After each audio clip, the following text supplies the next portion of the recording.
All these blues. This morning the blues walked in like a man.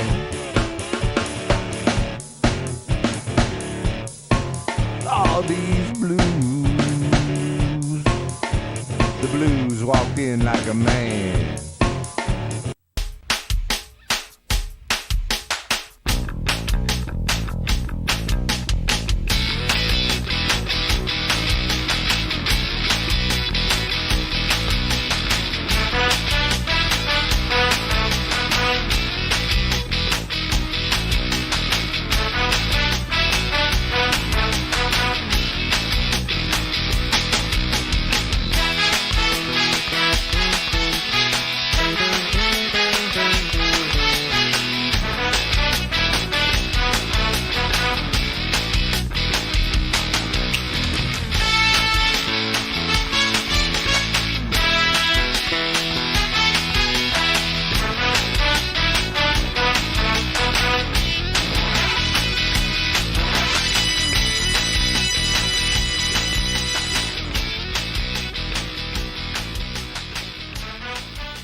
And welcome to February 24th edition of 10 Cent Beer Night here at PolymerCityRecords.com in Akron, Ohio. I am Seth. And I am Bob. Baseball Bob, and let me tell you, if a lot of you watching, some of you are probably in Ohio, some of you aren't, but it's about 50 degrees outside, the snow is melting, we're seeing the green, and it's slowly looking more like springtime in Ohio, which means baseball's around the corner. Baseball's around the corner. They're in camp. They're in camp, yes they are. Camp. But before that, we're still in basketball season, and last night a very good thing happened in Cleveland. The Cleveland Cavaliers broke their 10-game losing skid, and they beat the Atlanta Hawks, who they had their number last year. Actually, me and you watched a couple games last year at home with the Cavs. They went 2-1 when we saw them. One of them was against the Hawks. They swept the Hawks last year. The other one was a year ago from today. Where they beat the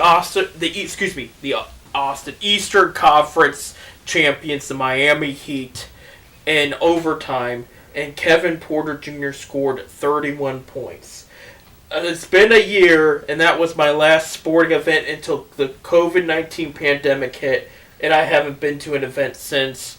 Kevin Porter is no longer with the Cavaliers, and the Miami Heat are looking to maybe not even make the playoffs. So things have changed. You know, I can't remember if I've been in.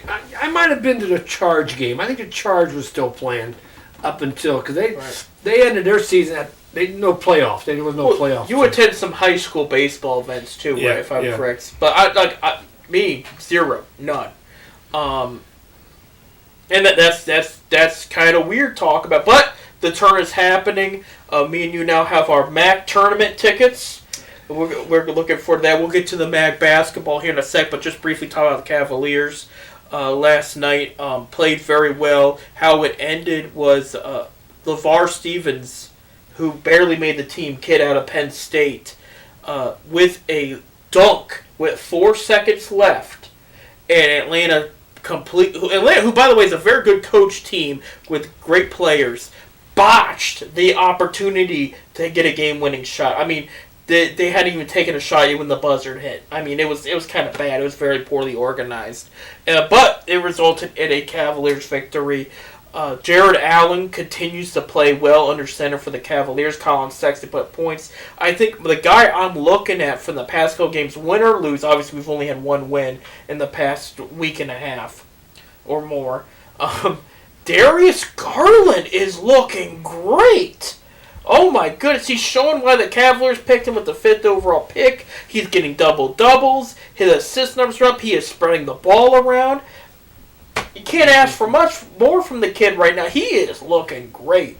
They're a young team. I mean, they are. You got a couple veterans. Of course, I don't think Love's back yet, is he? Love is not back yet, but I know Nance is still out. And Deli had surgery on. Got his appendix removed. But they're a very young team, and I'm going to tell you what: if they can keep this nucleus together, a couple years down the line, this is going to be a damn good team. Yeah, and I still agree that I know the 10-game losing skid. A lot of people they had their playoff hopes, and it's kind of down the tube, but like this team wasn't expected to make the playoffs this year. I know it hurts that Andre Drummond's on the team and not playing. I know it hurts. You're talking about that nucleus. We talked about this last week. Kevin Porter, no longer part of it, he was a big part of it. So they're trying to just rebuild and group up that nucleus you're talking about.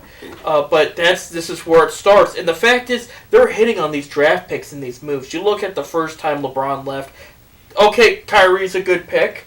Tristan was a solid pick. They kind of missed on a lot of picks after that, and it really showed. Now, Kobe Altman's done a good job picking the players, building the team on what he has, And like again, I know it's been a tough ride right now of recent Cavs fans, but you do got one veteran, JaVale McGee is enjoying playing with these guys. No, it's not the championship Lakers he was on last year, but he's really embraced them and he likes working with them. I mean, it seems like he enjoys it here in Cleveland. Yeah, and he's been all over the place. He's got a ton of experience. And here's the bottom line: do not be surprised if he's on the move too. I think that there's been a lot of rumors about Drummond, Love, and partially why Love isn't playing, other than he aggravated that calf. They kind of just were like, well, there's no point unless we can move. It's kind of that attitude. That's the rumor right now.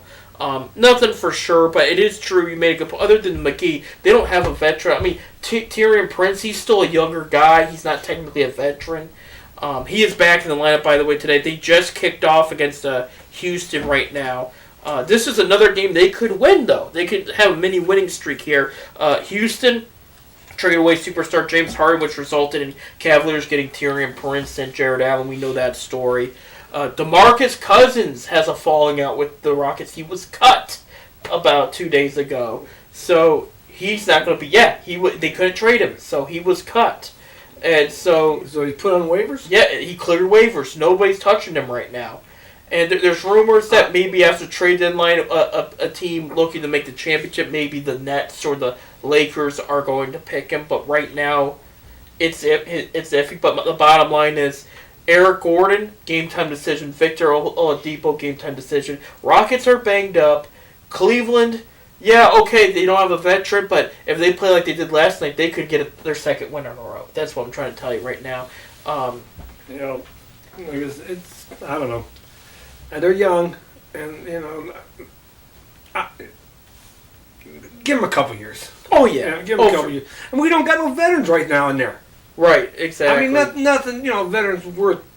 They're only coaching on the sidelines, basically Nance and Love and all that. Yeah. It's going to be, and again, you don't know what they're going to bring in with trades and whatnot. And if there's going to be a trade, I don't think it's going to happen till close to trade deadline. It's looking like. When is trade deadline?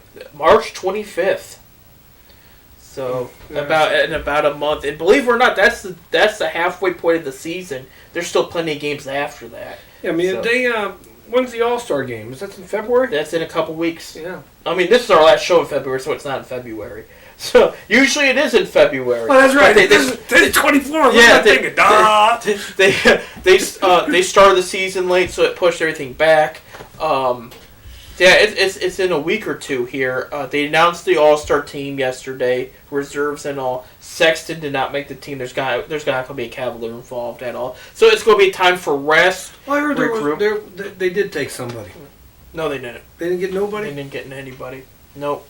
Because Drummond's sitting out, Nance is hurt. Those were their next to Sexton. Those were their three best options to go, and nope, Sexton fell short. So it's not like baseball then, where baseball, every team has to have at least one representative. Right. Period.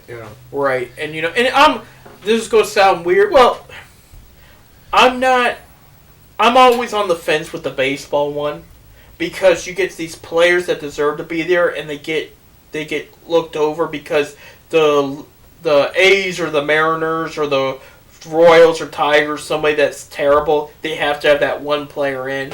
And that kind of just, you know what I mean? Like, but at the same time, with it being the baseball class, the Summer Classic, you kind of just want every team represented. And I remember when the Indians in the early 2000s were terrible, they were rebuilding. But they always have at least one. Right, and you saw CC Sabathia in there, and it makes you feel good. It's like, we got one of our guys in there, So I've always been on the fence about that, but I haven't been totally against it either. But that's I mean, every that's how it team is. has that one player. Right. You know, one decent, good player. Right. You know, If you don't, you're a terrible team. That's what it comes down to. But no, Cavs don't have one. And you know what? What I found encouraging was before last night's game, Colin Sexton, they were interviewing him because they were going to announce the All-Star selections before the game. And Sexton said, I will take a win right now over an All-Star selection. He did not care. It's all about winning with this guy. He said last night was a must-win game. They came through in the final seconds and made it happen.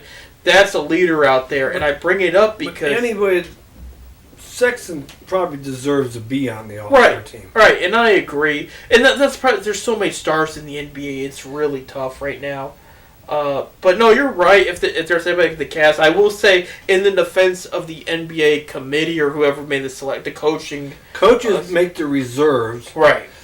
Fan voting and starters. And the starters. The fan votes the starters. I just read this today, and there's 15 sports writers that also helps with the picking. Oh, do they? Yeah, and then the coaches, all 32 NBA coaches, picks the reserves. They are not allowed to pick anybody from their own team. I kind of like how that's set up there, but I don't blame him because Sexton, as great of a player as he is, and he's going to only get better. His production dipped as far as where we were sitting here weeks ago when he took over against the Nets and came back and won. Since then, he's played well, but he hasn't lived up to. He hasn't built on those performances that weekend. We'll see it. It's just not this year, obviously. They're just. I think Drummond would have, if he would have kept playing, he would have been in there. Now he's still sitting the bench. We're still trying to trade him. He's not even on the bench. He's not with the team. Period. Like he's at home. He's at home, staying in shape. So you know he's getting traded. Right. I did write a blog recently on ideas of Cavs potentially try to trade him, and what they could get back out of that. And it is to get quality back. And I'm not saying Drummond's not a quality player, because he is. He's a great player. Because of the money and the fact that he might not commit long term to whoever gets traded to, Cavs are very limited in what they can get back. Do you want me to share some of those ideas? Mm-hmm. Right now we got. Okay, I'm gonna pull that up on my phone. I wrote a whole blog about it. I didn't see it. I'm friends with you on Facebook. I put it up on there. I didn't see it. Of course, That's all right. And again, these are maybe just. you blocked me. No, I didn't block you. Well, you know what Facebook doesn't like to do is share blogs and other personal, right? Because they don't know what you're writing about, and they're kind of weird, and they don't like you to support yourself. So it's a whole other thing, and I'm not going to get into the politics of Facebook, but you might not have seen it because it really didn't get out there like a normal post does. Had I written something else, not written like blog, but a status, it probably would. You probably had a better chance of seeing it. It's weird like that. But here are some ideas I came up with. There's some teams that are rumored to be talking to him, and I don't think it's going to happen. But these were 5 ideas I came up with, and this includes Drummond, Kevin Love, and McGee, not in all trades, but just in some. The first one is a 3-way trade, okay? The Toronto Raptors are very interested in Drummond. They're playing so-so this year. They're a good team, but they need to get a player that gets them up over that hump. They're kind of lacking in the center department. At the same time, so are the Portland Trailblazers. They're injured more and beat up there, but they're looking for a third wheel there to join Damian Lillard and C.J. McCollum, who is currently hurt. So, a trade idea I had that would work would send Andre Drummond to the Toronto Raptors, would send Kevin Love and JaVale McGee to the Blazers. They could take both because they've been thinking about Love for a while, a good third wheel there, and you get McGee another center. What it would cost them in this deal, and I suspect it'll be second-round picks and all that kind of stuff, but that's not included in the money, is Kyle Lowry from the Raptors, who might get bought out in that scenario because the Cavs already have their guards, But I kind of encourage if this trade happens, they keep him so Lowry can teach the younger guys. Just, you're running him out, basically, for the rest of the year. You're not going to the playoffs as of right now unless you were to go on a tear, go on a big win streak right now. Right now, you're just looking at rebuilding still. So, the Lowry debate's up for, whether you keep him or not, but he has to be in the trade because he's supposed to earn $30 million this year and Drummond's supposed to earn $28 million. So it kind of evens it out. They would also get Robert Covington, who is a power forward, small forward, a veteran forward there. He's under 2 years, so you would have him for this year and next year. Derek Jones Jr., who they were rumored to be interested in the offseason to pick up, another high-scoring, energetic guard forward, younger guy too. He's under contract till next year too. Enes Kanter, I think he would get cut in this situation. He wouldn't want to play for. He wants to play for a contender. He gets bought out, and I have him going back to Portland in this scenario. And then Nazar Little, he was in the same draft that Garland was in. Okay. I remember that one. They were very interested in him. They went ahead and they weren't able to. He got drafted before Windler did, and they went ahead and got Porter too. He basically replaces what Porter was supposed to. Not saying he's the same player, but just the same role. Okay, so in that trade, Lowry and Kanter are up for grabs, but you got Covington, Jones, and Little. That sets you up pretty well at forward. That was an idea. Again, Toronto would only be getting Drummond, an expiring contract there. Portland Trailblazers would be getting McGee, great playoff experience and a lot of finals experience too. And then you get Kevin Love, who gets you over that hump if he plays. And again, if he plays, he usually plays well. Another trade idea I had was just with the Dallas Mavericks. Okay, you know how Mark Cuban is. Right. He goes all in. They are very interested in Andre Drummond. They're not getting the center play that they thought they would have some of their other guys. So in this trade, Dallas would receive Andre Drummond, and they would have to get rid of Taurean Prince. This is the only trade I have there where the Cavs get rid of Taurean Prince. What the Cavs would get back would be the expiring contract of Tim Hardaway Jr., which Cavs fans a lot would say, I'd like to keep him. He might ask for too much, and he might want to go somewhere else. I don't see him in Cleveland long term, even though he'd be a great player to have. He would fill the small forward role. James Johnson, power forward, he would replace Taurean Prince in that role off the bench. Great veteran. He's expired contract too. Willie Cauley-Stein would come in the deal too. He's a center. The Mavericks were hoping that he would. He's done well, but not well enough as they thought he would. He's under contract till next year too. Would be a great backup there for Jared Allen going next year. Again, this trade does not include McGee and Love, so you would still have him in this situation. However, this would be the only trade. The Cavs could nab a future first-round pick. It'd be protected, but this would be the only trade I think they could get a first-round pick out of Drummond. So that's that idea. Now this one's a little wacky, but it's realistic. Okay? This is a 4-team trade. It includes the Cavaliers, the Los Angeles Lakers, the Golden State Warriors. Why did I know the Lakers was coming into this? Yeah, they will. Golden State Warriors and the New York Knicks. Okay? The Lakers get JaVale McGee back.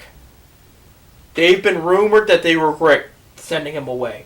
They need help down low. So in this trade, they get JaVale McGee back.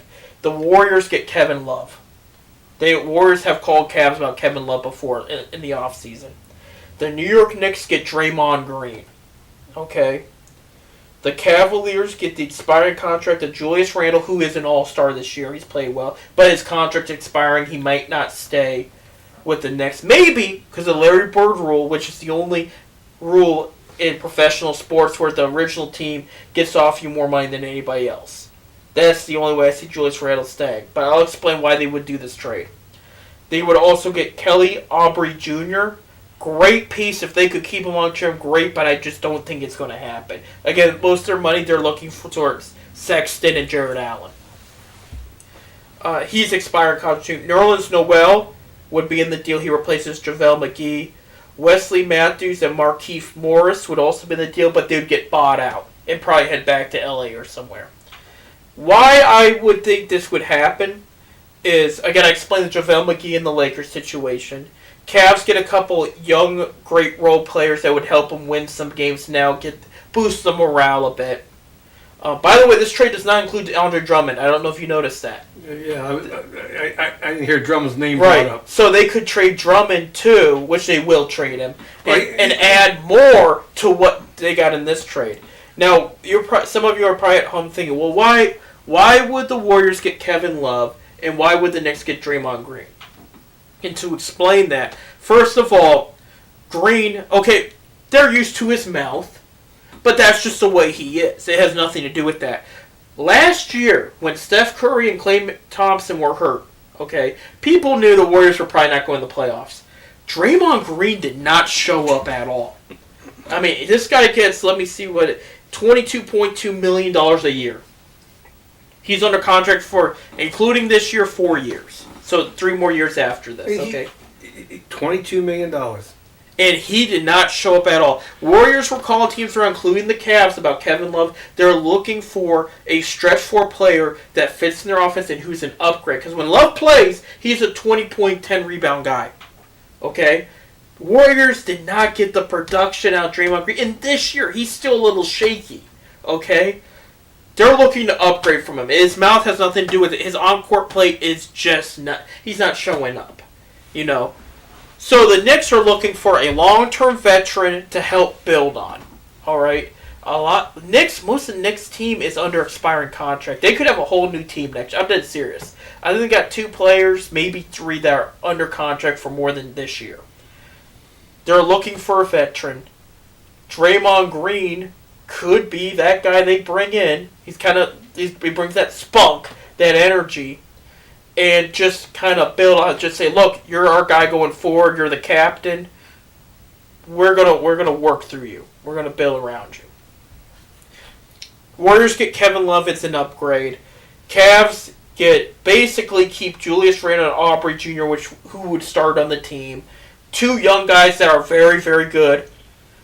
And by the way, it is rumored the Warriors are looking to trade Aubrey. Some of you are probably thinking, well, they traded a good amount for him. I doubt it. No, they've been waving him around to see what they can get for him. He's on expired contract, and when you have Steph Curry, Klay Thompson, Draymond Green under contract, expensive, you can't keep a guy like Aubrey. No. So they're looking to dump him off. Nerlens Noel would stay as the backup center for Jared Allen, and that's how that trade would work there.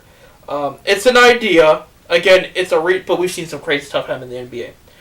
Out of my trade options, this next one I'm about to talk to you about, less likely to happen, but I'll tell you why it's realistic. It's a trade between the Cavs and the San Antonio Spurs. And it would send Kevin Love and Andre Drummond to San Antonio, and it would send DeRozan, I can't remember his first name on top of my head, DeMar DeRozan, Lamar Aldridge, and Patty Mills to Cleveland. Patty Mills would probably get bought out in this instance. Why would they do this trade? Let me explain. The Spurs right now are in playoff position. They're in contention. In a month, they might not be. They're not a bad team, but they're also a younger team than people think. They're not like past Greg Popovich's teams, okay? Aldridge and DeRozan are on expiring contracts. DeRozan and Popovich are like this. There's been rumors since last offseason Spurs have been serious about moving DeRozan because it's like the Kawhi Leonard thing all over again. They're just not meshing. He'll play well. He'll be professional, just like Greg will. But behind closed doors, it's not... You know how the Spurs were always a united team, like the Cavs are trying to make now. And they won because they were a very talented, deep, united team. They're winning. They're not playing bad. They're just, in the back of your mind, Aldridge and DeRozan are about gone next year, okay? Spurs got some great young players outside of that. Popovich's system has always been big man heavy with some key players on the outside. Look at Tim Duncan and David Robinson, even more recently Paul Gasol. And it passed his pride, but still worked. Kevin Love's under contract for the next couple of years. He fits Popovich's system. Drummond might stay there. That would be one team, them and the Mavericks trade that he would consider staying long term. And they would have the money if they did this trade. So they fit the system. Popovich doesn't want to rebuild necessarily because he's getting up there in age. He's like the Bill Belichick of the NBA. He knows how to win. He's got the championships, but he doesn't want to necessarily rebuild. He knows there's going to be parts of it he will, and they have. So he brings in these veterans that are double-double machines that would be united. Aldridge and DeRozan would come here and basically just try to have fun with it. You know what I mean? It would be a trade where the Cavs say, okay, let's sell some jerseys. I'm going to stand up real quick. I got the old Antoine Jameson jersey on right now. If people remember when the Cavs picked him up, okay, it was to help LeBron win a championship. Did not work out well. He stayed with the team past when LeBron left. He was a professional. He was all for working with the young guys. He never complained. He was all like, guys, let's just try to win as many games as we can, knowing they weren't going to win many. Mm-hmm. They won, I think, 17-19 that year. And they were the second worst team record-wise. But he played well. He was awesome. And they sold, obviously, Jameson jerseys. Like when they traded for Baron Davis, that team that year, sold Baron Davis jerseys. That would be the Cavs saying, look, we're renting these guys out. Our young guys are going to learn from these guys. And we're going to sell DeMar DeRozan and Lamar Aldridge Cavaliers jerseys. Because if you got fans like me who have Jameson, I wore Shaq a couple weeks ago. I got you got a lot of them. I do. I got Kyrie still. I got rookie LeBron when he was a rookie. I bought the jersey. I still have it. I got Kevin Love in black and yellow. Don't ask me why they're Steelers colors, but they are. And there's one more I think I have. But like it's just having those star players that once played temporary for the Cavs. It's just a cool thing. You know what I mean? Even jerseys I don't like when Richard Jefferson played from Sean Marion. Just big names that ended up here. That's, again, that scenario is kind of more unlikely because I don't see Popovich being like, he knows that will blow up the chemistry. That would be Popovich saying, waving the white flag of this year and saying, let's try again next year if they were to do that trade. Would you think Popovich would want Love? Yes. They've supposedly talked before in the past. I mean, he fits the system. He does. Okay, well, I hate to see Love go. Right, but it's going to happen, You know it's going to happen eventually. It's coming. I mean, we don't go a whole season, last 4 or 5 years without hearing a trade rumor. Right, and if you think about Love's career, he's enjoyed playing for a contender, which, believe it or not, it's only been in Cleveland. That's why he wanted to leave Minnesota. He was tired of rebuilding. He was coming in, dominating every night. And unfortunately, I will say I love Kevin Love. He's played some good years in Cleveland. We never got to see Minnesota Kevin Love in Cleveland because when he was in Minnesota, he was a force all around. And I'm not going to say he got soft, but he got thinner in Cleveland. He was trying to get faster. He was more fragile. It was. But he was a good addition. He got you over that hump. He is that player that helped get him to the finals. He always didn't play well against the Warriors. But he did the little things, But I would just hate to see him go. I know, but and I know I got a daughter out there that would hate to see him go. Well, she hates seeing him get married. And she's already happily married. But one more trade idea I had, and again, we won't see it probably for another month or so. This is a 4-team trade. This is one. It could happen. It would surprise people, but again, it's more realistic than people would think.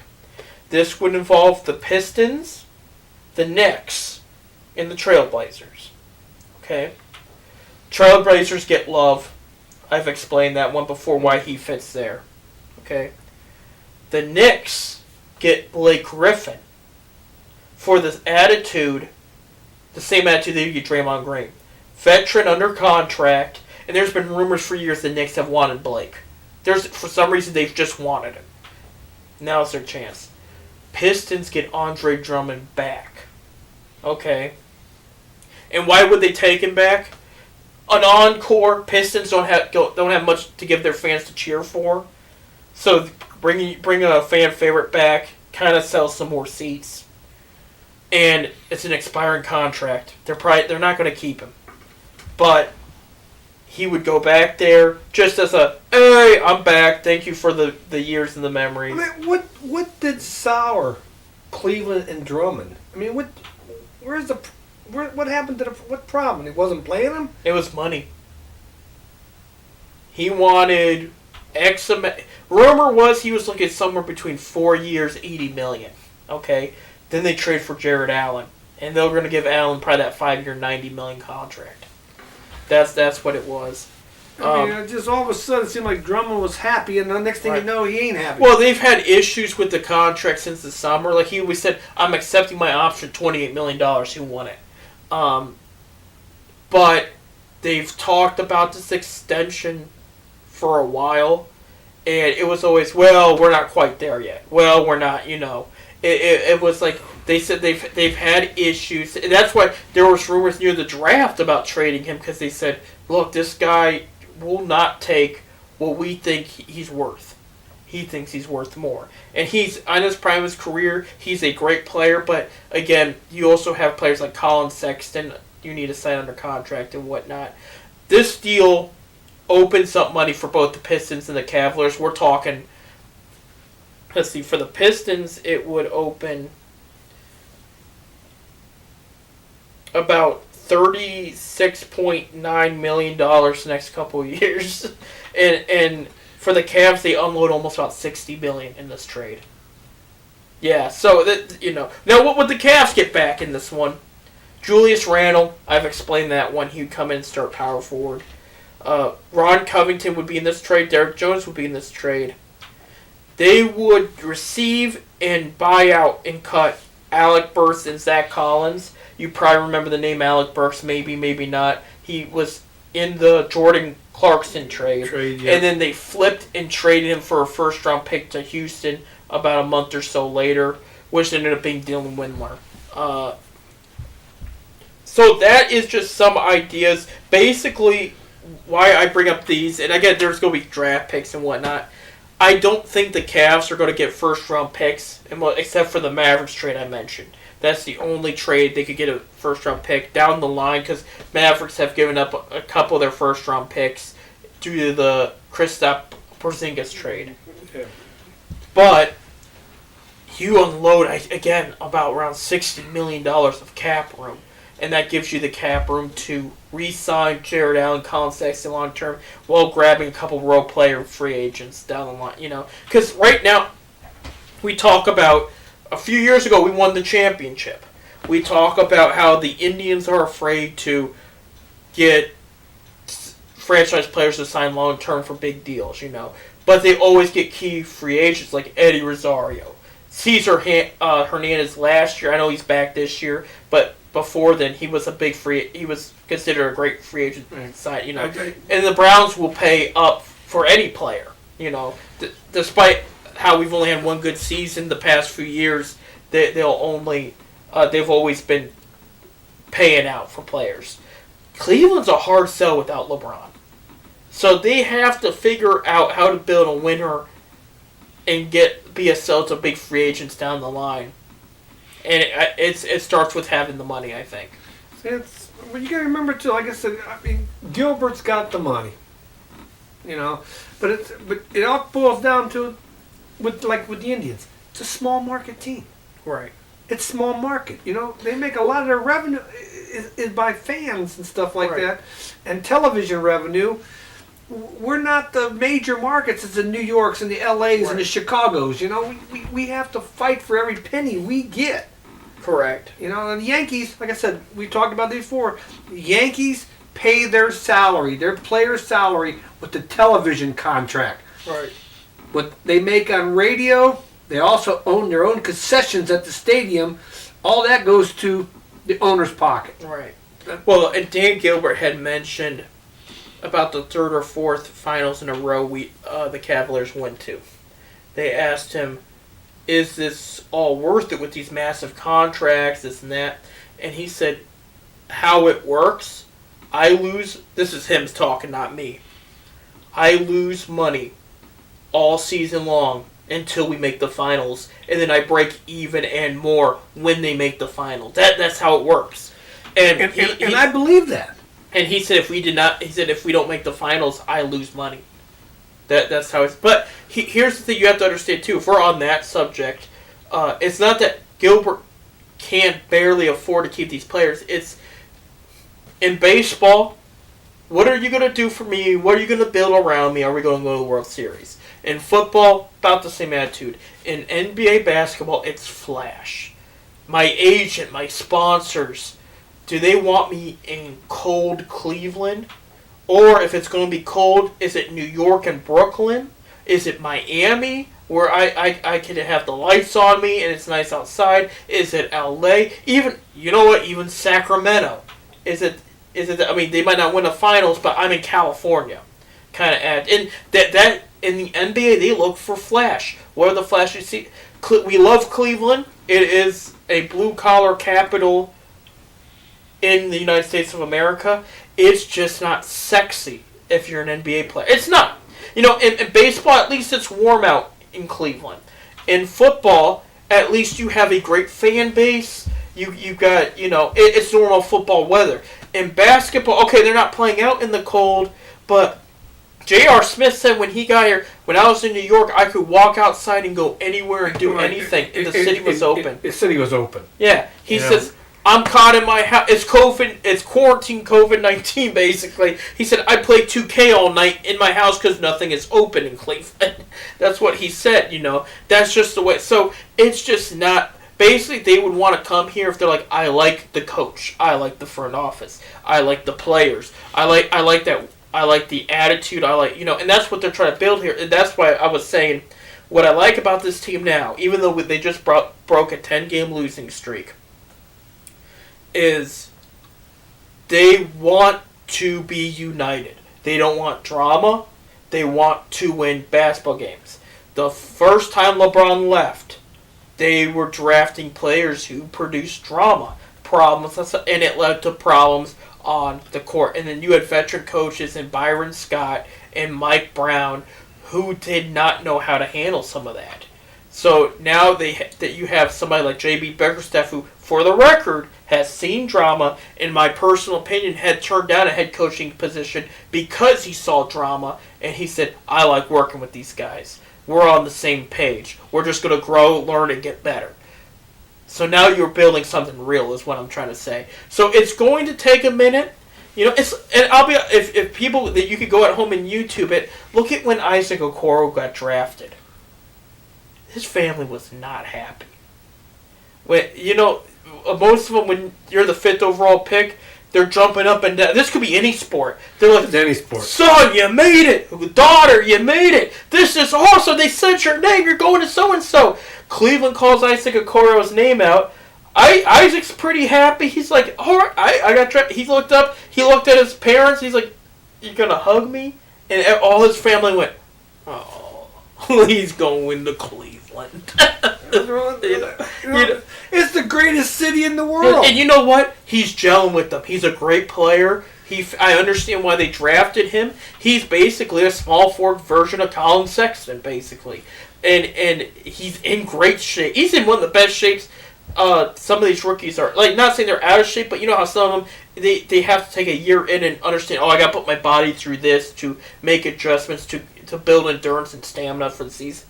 Okoro looks like he's ready. He's been ready. He's got the tone in his game and physically, mentally to play this game. It was a good pick. But again, his family was like, oh, well, I hope one day his family jumps up to joy when they see him hold up that championship trophy. We have another championship here in Cleveland. When that comes, it's a long ways away. But no, but it's going to. We have to trade these veteran players. They want to win more rings, and I say more because Joel Drummond doesn't have one. Love's got one. McGee's got 2, I think. I think he's got, because he was with the Warriors when they beat the Cavs one year. Yeah, he's got 2, I think. Yeah, at least 2. Because I think he might even have 3. He might have 3. I could look that up while I'm at it, but it's Because didn't he get 2 with the Warriors? I think he did. I think he was with somebody else too. Let me. I'm looking this up now. But like I said, Cleveland's a great got city. 3. He beat Cleveland twice. Yeah. Yeah, I thought he was with the Warriors twice. Yeah, 17 and 18. Because he replaced Bogut. If you remember Andrew Bogut in there. I don't really remember that, but I do remember him being with the Warriors playing Cleveland. So yeah, but he could look, and that's probably why he's more patient, because he's like, hey, I'm a good player, I play well, I'm getting paid, I got some rings. I'll work with the young guys, you know what I mean? He might be more, he's not one of those guys that are frustrated, when can I get my championship? You know, he's like, hey, I'm getting paid $4 million, so whatever it is, I'm okay right now. I'll chill in Cleveland, you know. I'm already married, so I don't know if he is. I'm just assuming. I'm already settled down. I don't need to go out in the club life, you know. He probably does anyway. I don't know, but good player. You know what I mean? I know you listen to some of these players. Cleveland's closed up. A lot of places are closed up right now. How are we going to the limelight when there ain't nothing open? There's nothing open anywhere right now. Yeah, I mean, I know. It's getting better. I don't know. I've been downtown Cleveland not too long ago, and I mean, there's still the restaurants and stuff still open And down there. I'm very happy for them. And I'm glad bars can be open till 2, and it's coming soon 4 on Fridays and Saturdays if you buy the. There's a licensing the wine put out there for the bars. Yes, really. Yeah, there's going to be some. It's to help with some of the things that happen to keep up revenue and whatnot. Bars can apply for a license on Friday and Saturday nights. They can be open until 4 a.m. Be careful driving out there around that time. So they're not like New York City? That's New open. York City's allowed to be open till 5 in the morning. They got to close and they can reopen after 6. At 6, yeah. There's 1 hour. There's 1 hour they cannot be open in New York City. No, 1 hour. I was shocked when I was in New York City. I seen that. You know. But no, it's a big city, so that's probably why. But also with that, just in case people are interested at home, because you know we like good alcohol with our sports. They are making it where there's going to be a Sunday license to sell beer and liquor for stores. Well, there's stores that do it now. Yeah, but I mean, like it's going to be more common. There's still like you could walk into a small pharmacy and they won't let you buy not so much hard liquor, but you can buy beer and stuff at local grocery stores on Sunday. But now because I have. Yeah. Okay. You can buy you can soon buy hard liquor, and then of course they did the you can take alcohol home rule too. For the restaurants. Yeah. Yeah. It used to be you couldn't do that, but now if you have takeout order, you can take a beer with you. Right. You know, but. And they're working on delivery one, so all kinds of stuff there for as far as bars and all that go. But no, that's a real thing that is. So they'll have something, but I mean the players can afford all the alcohol they want in their own home. You know what I mean? They don't need to go to a bar, but again, you don't need. Well, you don't want to just stay home. You want to go out, right? And if you're a millionaire basketball player, you're in great shape. You're a millionaire. You got all the broads coming up to you. You still want to go out. Yeah, exactly. I know. It's gonna come back. It's coming back, people. It's coming back. Okay. On that subject, we want to tell the fans. Mike DeWine did make a rule for April when the Cleveland Indians and Cincinnati Reds, Columbus Crew, and Cincinnati FC, the MLS team for Cincinnati, for anybody that doesn't know, they start their season in April. It'll be 30% capacity for outdoor venue. Right. So that's 10,268 fans are allowed in Progressive Park, which is a huge upgrade from last year. So I hate to say that. Sometimes that's the most we get in the games in April. Well, that's why it's so cold. That's what I said. It's a normal Cincinnati Reds opening day crowd. Here's what Governor Wine his press conference news with what we know about masks plus the power of the vaccine. We are looking to allow 30% attendance at stadiums in the upcoming season. This includes minor leagues and major league ballparks and the Columbus Crew as well. This could change based on the veracy But we are working on all teams now to let them know as soon as possible so they can get things planned accordingly. That's Mike DeWine's little press conference the other day. So it's great. It's great. Not only for the fans, but for the players. Oh, absolutely. You know, the players like to play for people. Nobody likes the fake noise. Fake anything kind of stinks there. Oh, quickly, we have a break coming up here right in a sec. 32-26 Cavaliers are leading with 7:57 left of the second quarter already. That's hard to believe. Two in a row. Eric Gordon and Victor Oladipo are playing. But the Cavaliers are kind of holding to them there. So we got to take our 5-minute break real quick, and then we'll be right back. When we come back, we're going to talk about the latest of Cleveland Browns adding potentially a few superstars this offseason, so, which is right around the corner. So stay tuned. We'll be right back here at PolymerCityRecords.com.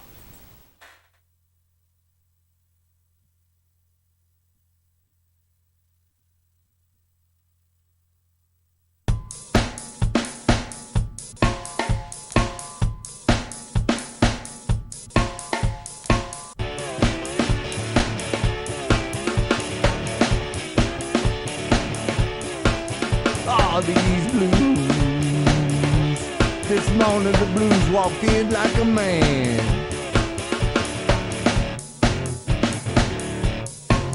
All these blues. The blues walked in like a man. Worried blues.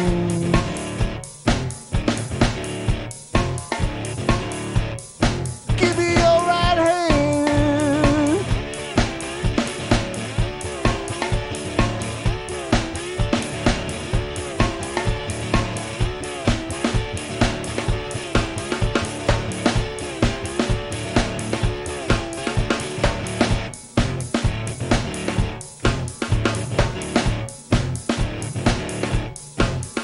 All the blues is a lowdown and a shaking chill. Yes, preach it now. If you ain't never had 'em, I hope you never will.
When I preach these blues, you come on in, take your seat and sit on down.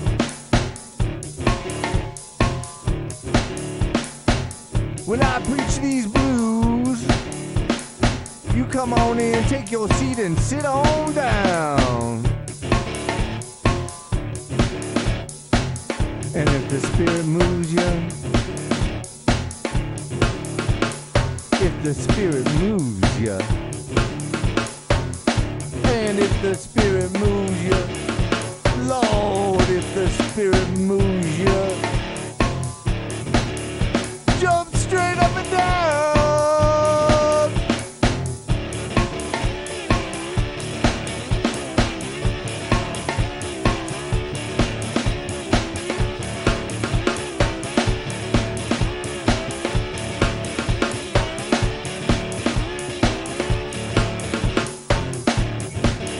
Let these blues is a lowdown and an aching heart disease. Yeah, these blues is a lowdown and an aching old heart disease. like consumption, killing me by degrees. I can study the rain, oh, I drive my blues away. I've been studying the rain, I'm gonna drive my blues away. Going out to the distillery, gonna stay out there all day. Up jump the devil.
And now we're back. I started too early. Now we're back. 10 Cent Beer Night, the sports show at PolymerCityRecords.com.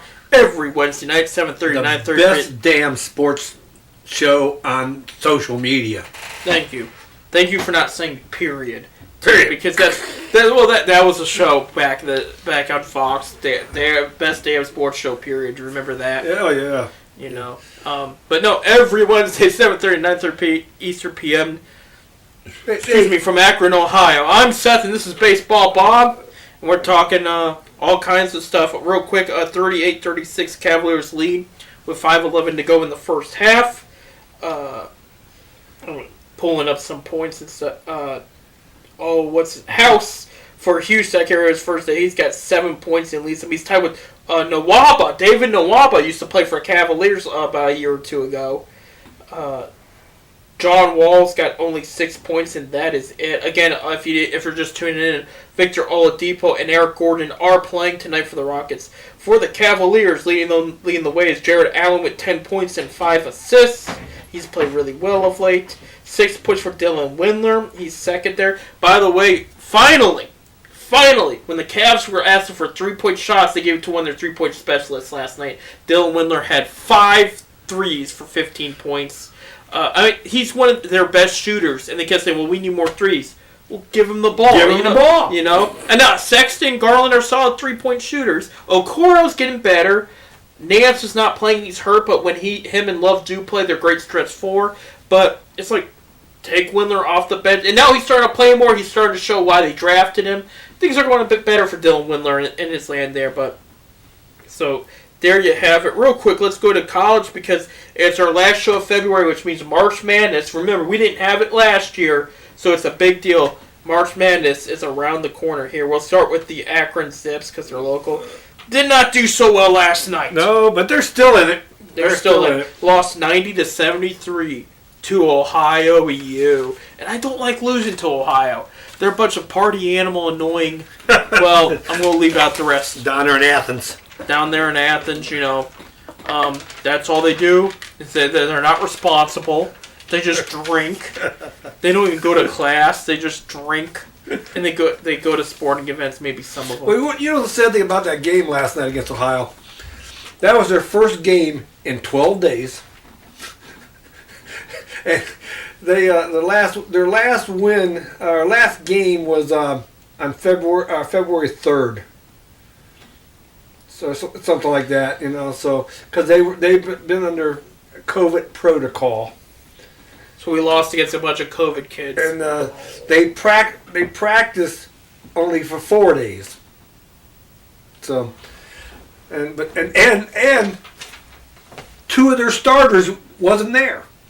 They just really wanted to beat their former coach, is what it was. It's but they personally to me, Akron's a great 3-point shooting team, and they were way off. Went 7 for 32 yesterday. Yeah, that's a lot. You know, my old saying about 3-point shooting: if you live by the 3, you're also going to die by the 3. They say about the jump shot in general. You know, yeah. so, but it took a rough defeat. Other games yesterday in the MAC, of course, Miami of Ohio beat Central Michigan 96-54. Buffalo beat Northern Illinois 102-74. And Bowling Green and Eastern Michigan was postponed because of COVID. And then, of course, today, Ball State beats Kent State. And then I don't remember what the score was, but 90-73, something like that. so. Yeah. I'm going by memory, so if I'm a little off there, I apologize. Now, if the MAC tournament would start today, will be starting here another week and a half. Right. Okay. We got our tickets. We're going. We're going. We're going to Cleveland. We're going to Cleveland. Hopefully, well, we're going no matter what. Yeah. Okay, we're going to matter. We say it because the Zips have a game before the big tournament. It's in the tournament, but before they go to Cleveland. Right. They're going to play in Akron, and they have to win to go to Cleveland. But usually they do. Yeah. We're just hoping not for an upset, but I think they're going to be... Well, except for last year when they didn't have a tournament because of the COVID thing. Was it 10 years in a row now they made the semifinals? Yeah, something like that. So they've been in the semifinals almost every year. But anyway, right now Toledo leads the division. They're 13-3. They do have a game and a half lead on the Zips right now. They could possibly be 2 if Toledo wins Saturday night. But a game and a half on the Zips. Kent State is second in the seeding. Ohio is 8-4. They're 4th. Buffalo's 5th. Bowling Green 6th. Miami is 7th. And Ball State's 8th. So Central Michigan's 9th. Western Michigan's 10th. Eastern Michigan's 11th. And, of course, Northern Illinois is 12th. The MAC tournament, the top 8 goes. So right this now, year. This year. Usually... They all play. They're all in it. They're all in it. But this year, because of COVID protocols and stuff like that, if Akron would go, right now they'd be playing Miami of Ohio. The number 2 seed plays the number 7 seed. Yeah. They do play Miami as their last game of the season. Real quick, so they could possibly play Miami twice. Right. The rest of their games, because we're at that point. Friday they play Bowling Green in Akron. Then they go to Buffalo on Tuesday. And then they go back to Akron next Friday, March 5th, to play Miami of Ohio there in Akron. I mean, so there could be some jockeying around there, but we gotta win that Wednesday for us to see them on Friday. Correct. Going back real quick to Ohio State. Last time we talked, they were playing Penn State, and of course that team up north. They did beat Penn State last Thursday. Unfortunately, they fell short to that team up north, 92-87 in Ohio State. That's going to be a key match to watch out for because looking at the rest of their schedule, they don't play Michigan, but they're probably going to see them in the Big Ten tournament. They may even see them in the big tournament for all we know. There's a chance. These two teams are so good. This could be a Big Four or, dare I say, an NCAA championship matchup. That's if Akron doesn't make it to the championship, though. You know what I mean? We know that if Akron makes it, no, anybody in the MAC that makes it, we know they're going to be either 12, 13, 14, 15 seed. Right. It's like that every year. We never get nothing higher than that. But John Gross has taken the team pretty far before. So we can't. We have had 2 teams in the Elite 8 at one time. Kent State did it, maybe 10 years ago. More than that, Antonio Gates was on that team. Well, it's been a while. I mean, I'm just saying, but Ohio's been there, and Kent State's been there. So. Right. Yeah, Gates was on that team, and he played in the NFL for, 14 years or something. So it's been... I was in junior high, I think, when Kent State made it. It's maybe even less... Oh, yeah. I may have been 5th or 6th grade. It's been a while. It might have been 2001. It happened in 5th grade, yeah. 5th, 6th, yeah. For Ohio State going forward, they play Michigan State tomorrow at 9. Michigan State usually has a solid program. This year, so, but I expect them to bring it. It's at home. It's against Ohio State. They play number 9 Iowa on Sunday at Ohio State. Ohio State's still number 4 right now.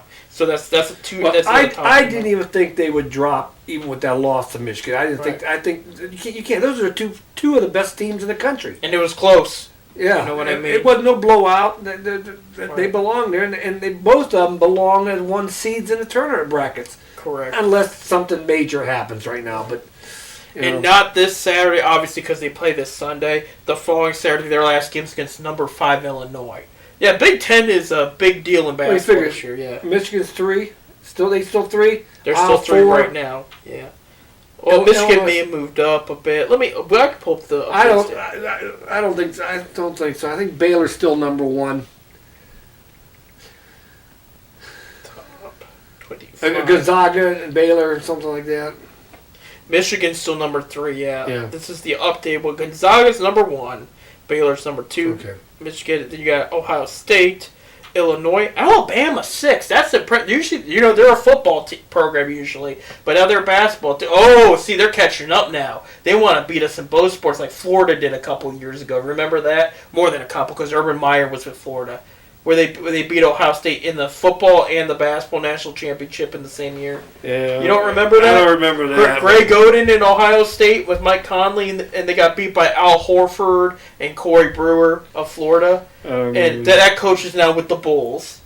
And then Urban Meyer and Tim Tebow was the backup. Beat Ohio State. Yeah, the same year. Yeah, it wasn't fun. Well, anyway, speaking of Tim Tebow, he did announce his retirement. He did retire. Good guy. Teammates have always said he was a good guy. I know when he played in Dublin, hanging around Akron, and even the facilities, people that met him said he was a sweetheart. I wish him the best. He did get an invite with the Mets. He was supposed to be in AAA this year, but he called. I mean, he's getting up there in age too. You gotta remember, he's not a spring chicken. I'm looking up here for the top 25 to see if there's another Big Ten team. Wisconsin should be in the top 25. Let me see. They have 23. Iowa should be in the top 25. Yeah, number 9. Yeah. So they got 5 or 6 teams in the top 25. Impressive. And they're all going to come out of Ohio State, so there you go. It's warming up. We're getting to that. We're getting that time. And I'm excited because, again, we didn't have it last year. It was such a bummer. One of those things we take for granted. And even if your team doesn't make it, just the excitement. I remember watching Villanova, come and make that last second shot to beat, was it Duke or North Carolina? I forget. I don't remember. But just the calm and composure, the comeback, and then they're like, don't worry, guy takes it up, passes it back, lines up for 3, just like if it was nothing. And they win. I remember watching Butler take on Duke. And Gordon Hayward almost hitting that half-court shot that would have made Butler champions. And then Butler coming back the next year without Gordon Hayward and putting up a great fight. That's why Brad Stevens is in Boston right now. I mean But if you look at top 25, you don't see Kentucky. No, thankfully. You don't see Duke. No. You don't see North Carolina. No, it's a new era. It's just a shocker because those teams are always up there. Right. It's good to see a change. They have Virginia's on there too. I noticed Virginia's on there, but I mean talking. But they're part of that new programs that are really building up to be elite. Unfortunately that team up north is up there too. I hate to say it, but they got a great coach at Juwan Howard. They actually got better once the Cavs stole their former coach and had him for half a season. But that's besides the point. But yeah, and now Ohio State's building their program. It's a different ballgame. Those teams just got tired of watching those other teams, build. And you're seeing it in football too. It's like, okay, Ohio State, Clemson, and Alabama, yeah, but they're tired of seeing Alabama. So Notre Dame's stepping it up. You're seeing there's a school I'm missing. Florida's getting better too, like what they were about 20 years ago. It's just slowly getting better for certain programs because they're just like, look, we just want to build an elite contender every year now and beat these teams because we're tired of seeing them. It ain't like the 70s when you had USC's, UCLA's. I mean, those teams used to dominate. Oh, yeah. And when USC did in football, I don't know if you're talking football or basketball. Football there, under Pete Carroll, then after that kind of scandal, after he up and left, they have not recovered. So they're still trying to recover, but it's, I mean, that team. But that used to be, that used to be one of the tops in the country too, Oh yeah. But it's just surprising in basketball this year. You don't see the Kentuckys and the Dukes and the North Carolinas and North Carolina States. Well, all I gotta say is about damn time. And at one time, even Wake Forest. Of course, they're in the Big Ten now, but they. I'm not, and I Wake Forest, Maryland. Right. They're in the Big Ten now, and that ACC conference used to be tough. I think it was ACC. Yeah, ACC where Duke is. Yeah, in North Carolina. Yeah, and it's kind of like. Now the Big Ten's here. Other parts of the SEC. SEC's still legit. And of course you got Gonzaga's been a good program for years. Now they're on the top right now. Yeah, but you know what? They're considered a mid-major. They're considered the same as Akron U as a mid-major program. Gonzaga does not have football out there. They don't play football. They just got a basketball team. Basketball. But they always play the big guys tough. That's why they're here. Yeah. I remember it's been a couple years now, but Akron played Gonzaga in a tournament. It was a good game too, if I remember. Akron gave them a run for their money. I think they lost by 6. Yeah, it wasn't much. Yeah, it was not too long ago there. Yeah, so Akron, like I said, I'm a Zip fan. Everybody knows that. Season ticket holder, both football and basketball. You are too, so we follow our Zips. Yeah, they're not the Ohio States, but I will be going to Columbus on September 28th, I think it is. Yeah. I will be going down to a Buckeyes game because they are playing the Zips in Columbus next year. Next year. Football. In September, yeah. Okay, I was about to say, because they were supposed to play in basketball. They were supposed to play basketball this year. Yeah. Because of the COVID, they only played 3 non-conference games. Yeah. They didn't play. Usually they're in a couple tournaments and whatnot. Oh, but when Keith Dambrot came in and turned around the program, basketball's had a great fan base, a great following, and that leaves up to. And I know things could change. You could have an NBA rule change, or you could have a big school that could convince them otherwise. But can you imagine? Just real quick, fantasize with me here. Chris Livingston signing with Akron. He's got a deal on the table. Well, that's where he wants to go. He would turn this program, he would. But he's still only a junior. He's got another year. I know, but a player of his caliber, a top NBA prospect, coming to Akron. I really believe if LeBron would have came to Akron. We've talked about this several times. Yeah, I don't believe it. Because of Dambrot was a coach at the time. He was his high school coach down at St. V. His 2 best friends, Romeo Travis and Drew Joyce, was playing for Akron at the time. I really believe that LeBron would have, if they won out, he would have came to Akron to play with his knowing he was going to the NBA. The Cavs probably would have got moved, but that's besides the point. But no, I've heard rumor I know he's a big supporter of Ohio State too. He's made some comments considering that in the past, mixed one. Like he said one thing and then he'll say, not that he's lying, but he's like, I think he kind of didn't think hard about it because he was always like, I'm going to the NBA. He knew, but there's been some stuff about Ohio State, and there's some people that are like, well, he had a relationship with Coach K before then. It could have been Duke because there's rumors if they still have the college rule by the time Junior's ready, it's Duke. That's the rumor, again. But there's also stuff about LeBron, like North Carolina. And that's not for sure. I want to also reiterate that comment. It's not for sure if Junior will go for Duke, but that's been the rumor because of his relationship with Coach K. Well, LeBron's relationship with Coach K, and if he is forced to go a year, you know what I mean. That's the. I know the latest I've heard with Livingston so far. And some of the stuff updates in private. We don't know. I know UAB, Ohio State, and Zips have given him an offer. But just the thought, if he goes to Akron, you're talking about a potential dance to the Final Four. I did hear that he he would like to stay close to home because for his mom and dad can see him play. And his brother would probably join him too. Yeah, he's got a twin brother. That's what I heard. And if he is a one and done guy, unless they change, go to Akron. Play for Akron. You know you're going right after this. You declare your eligibility after your freshman year and go. You have to understand, Bob, what that would mean for the university. And I know what it means at university. Look at years ago. Now we're talking about 10 years ago. George Washington. Nobody really knew George Washington University. Nobody really knew who they were. Okay? They go to the Final Four. They lost, but they had a hell of a run. They said, well,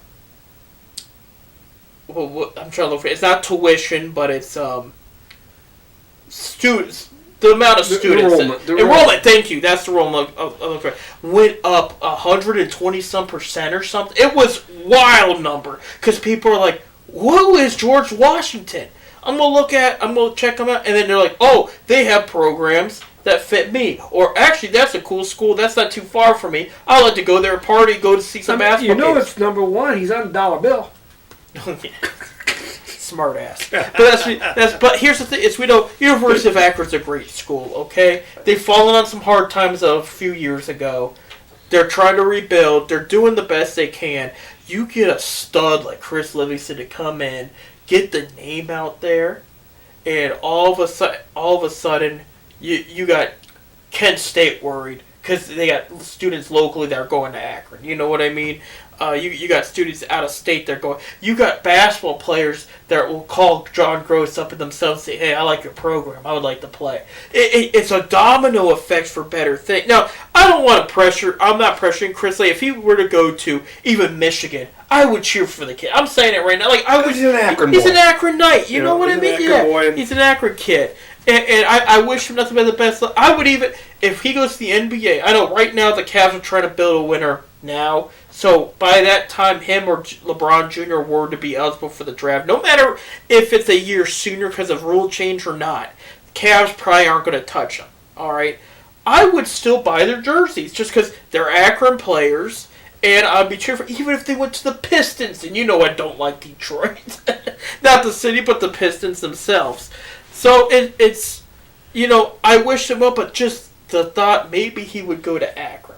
It's just the thought. I mean, it's just what I heard. I do know there's other schools looking at him. He'll make a decision, but he's still got another year of high school after this year. So right, he's still got yeah. Now I haven't heard really much more about the kid from East, and I can't even think of his name. I would have to look. We've talked about it a lot before. And he's getting a lot of college offers too and stuff. So, but I don't think one of them was Akron. But can you imagine if it was though? Build an Akron super team of the Livingston brothers, the kid from East. I can't remember the kid's name. The kid, yeah. I'll look it up here a little bit. We'll look it up at break. We'll break it up. Let's give you a Cavaliers update real quick. But while we're fantasizing about potential star Akron Zips, I think me and you are the only one that talks about that. Everybody else is like, "Oh, a college team's a college team." We're talking about what if we build it. At halftime, they're down by 250 to 48. I mean, I'll take down by 2 right now. That's not a thing to panic about. House has 10 points for the Rockets, 11 points, 2 assists from Eric Gordon.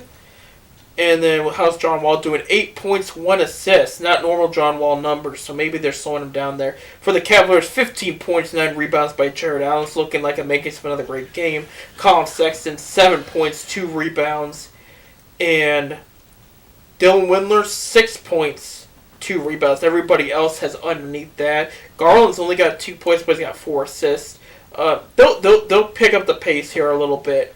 But so far, it's still a chance for another win for the Cavaliers here. Let's, before we go to our next break, I know we got like 10 more minutes or so. Let's talk the Indians. Okay? First of all, let's go with, because we all know there's going to be an Indians name change. All right. We all know that. They are dropping the Indians for this season. What do you mean? They haven't named a team yet, but they will not be saying Indians. I did not hear that. That came out just the other day. I know. But the Indians still has the rights to the Indians so they can sell the merchandise of Wahoo here. That came out the other day. They will not. I haven't heard that one about them not using the Indians' name. They've been talking about it the last couple of days on all the local radio stations around here. I think you're still going to see the name pop up a lot, especially in media, at least for one more year. You know what I mean? The radio announcers will not say Cleveland Indians. Hamilton's not going to say the Cleveland Indians? Whether you're going to say Cleveland baseball team? That's what they're going to say. It was brought up. Bob, I'm going to say no name, but it was brought up on one of the local stations here, and people were calling in being. I think that will change at least for me. Because again, this is the last year with the name. But the Indians, Major League Baseball, bought the rights to the name to keep it. They will still be allowed to sell the emblem, the Indian logo. It will not be allowed to be mentioned at the ballpark. Well, it's going to be mentioned on here. And I'm going to tell you what, I'm looking to see that scoreboard because you know the scoreboard out there's got Indians right across it. You know, so they're just going to knock that logo. I mean, eventually they're going to for next year. So but on here for this whole season, we are saying the Cleveland And I'm going to Indians. tell the ownership, when I go up there, I'll be wearing an Indians jersey and an Indians hat. I'm telling you right now.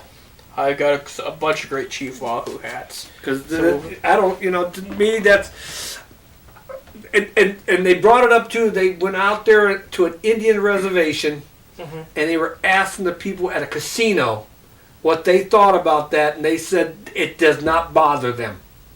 Of course not. It's been about money. We were talking. Actually, while we're on that subject, can I talk about the survey I took with them? Yeah. I took the survey. There's a fan survey for the name.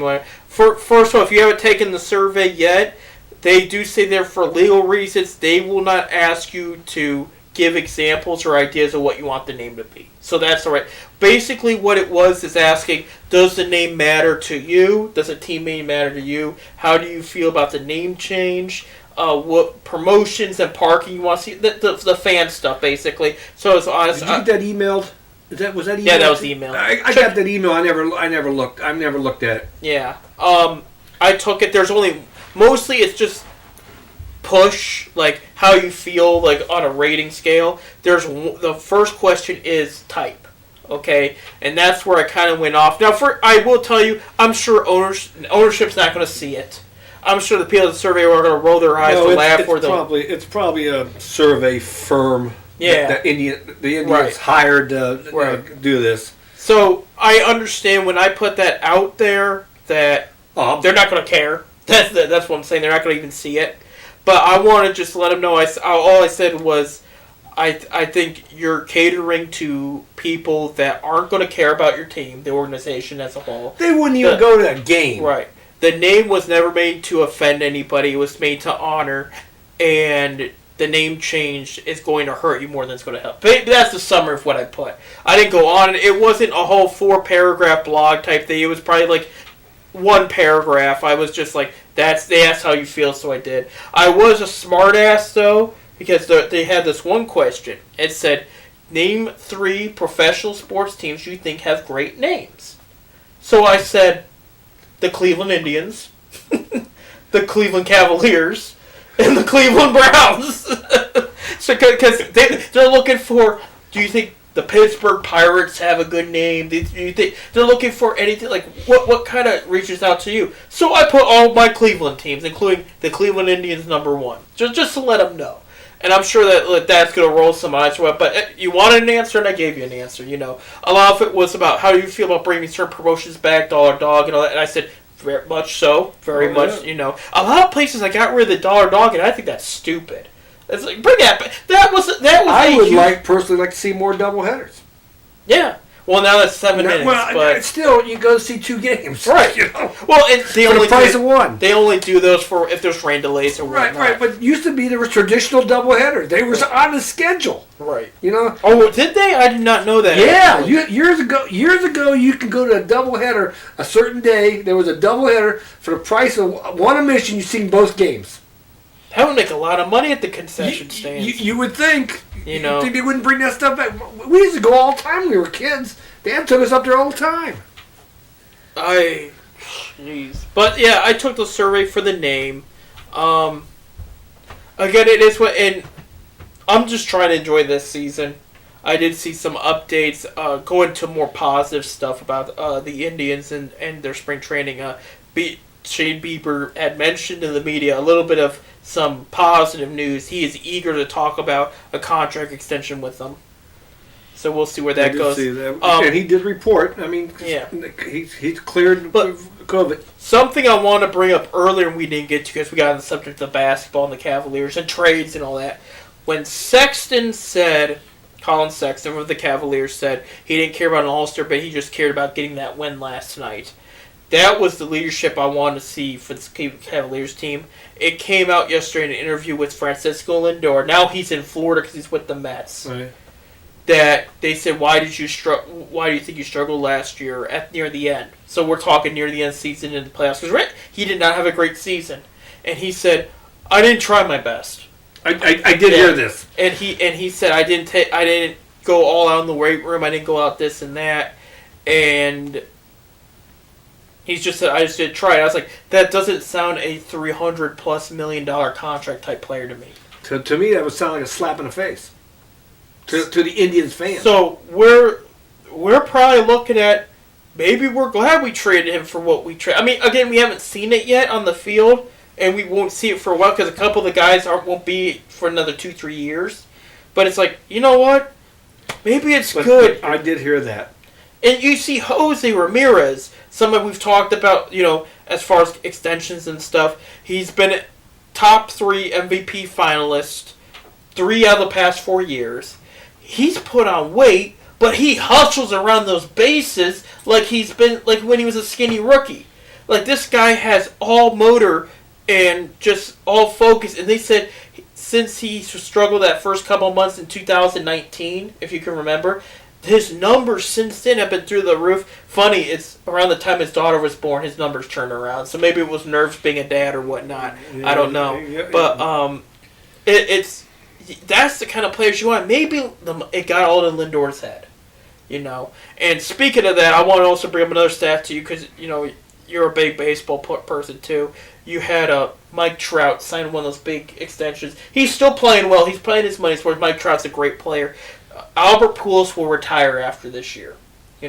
They were showing the first 9 seasons of Trout and Pujols stats next to each other. Pujols was way better of a player than people remember. Yeah, he was. He was. And people that he's definitely Hall of Famer. I mean, he'll be. People that know me know I love Mike Trout. He's one of my favorite players in the league. I think he is. I mean, he's one of the best in the league, but Pujols personally was better than him. He was. I mean, maybe defensively he's up for a debate. Defensively, but offensively there was. Pujols was a third going to first, where Trout's center field, but the hitting numbers it's not even close. Right. I mean, I could have told you that. He was disgusting. Because after all, once he leaves for the Angels, he just was a normal good player. He wasn't this threat at the plate anymore. But I remember when he was with the Cardinals, and I remember just highlight reels of him hitting the ball out, and you just because St. Louis fans are great fans, they are. Just the sea of red rise up, and it was the LeBron James of baseball. And it was just not just home run balls. I mean, he got a hit when he needed it. Even if it was a single, a run would score. Right. That's one of my favorite moments in baseball in my lifetime was. I wasn't sour because I even have a Pujols jersey somewhere. Not a jersey, but a shirt, a Cardinals Pujols shirt, because I liked him so much. One of my favorite things was I was disappointed in him when he left for L.A. I was like, you just won a World Series. This team's had your back. I think he won 2 with the Cardinals, but he just got off a World Series win. Why don't you just stay? And he leaves for L.A. for. What was it? 10, 20 more million. Yeah, the Cardinals gave him a great deal, and the very next year the Cardinals win the World Series again. I said, you know what? That's how you do it. You said, fine, then we'll find a way to beat you. And he ain't make it to the play. I don't think he's ever seen the playoffs in an Angels jersey. I don't think so either. I don't think so. I don't remember the last time the Angels was in a playoff.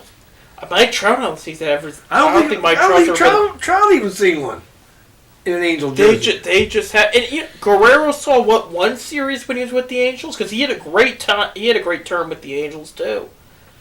But Pujols, to my personally, a lot better than Trout was. He was. I mean, Trout's good. Don't get me wrong. He's one of the best.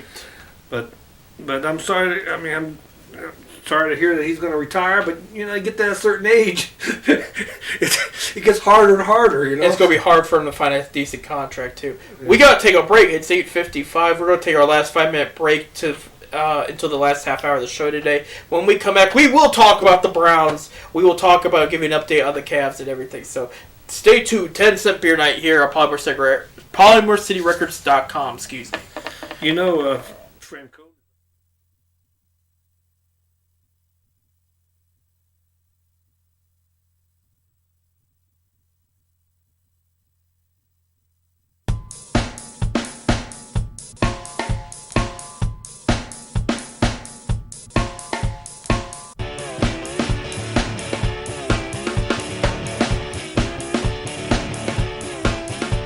These blues. This morning the blues walked in like a man.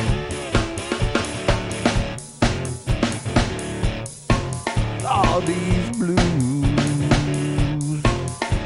The blues walked in like a man. Wear it blues.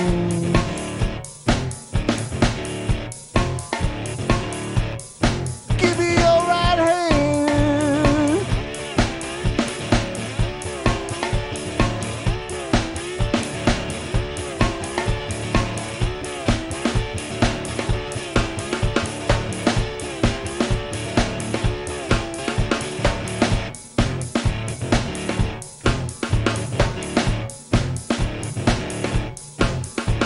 The blues is a low down and a shaking chill.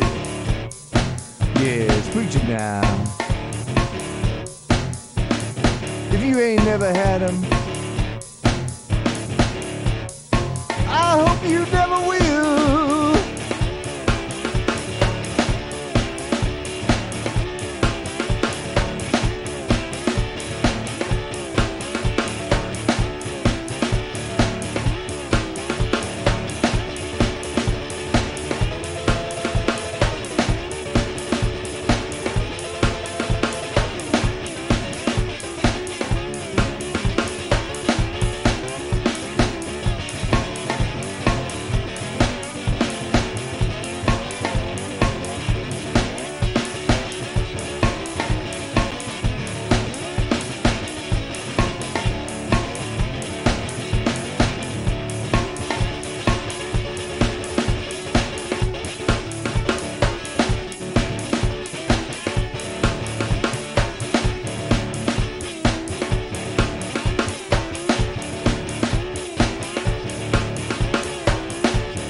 When I preach these blues, you come on in, take your seat and sit on down.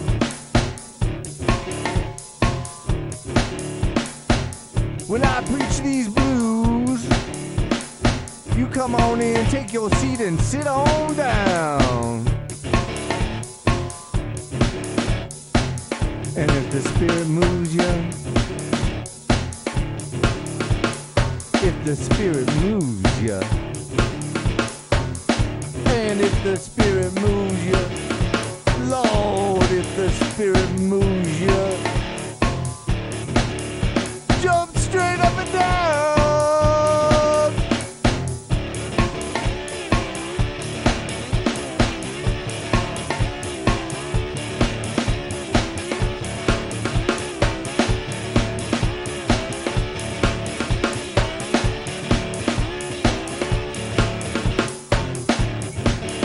Let these blues is a low down and an aching heart disease.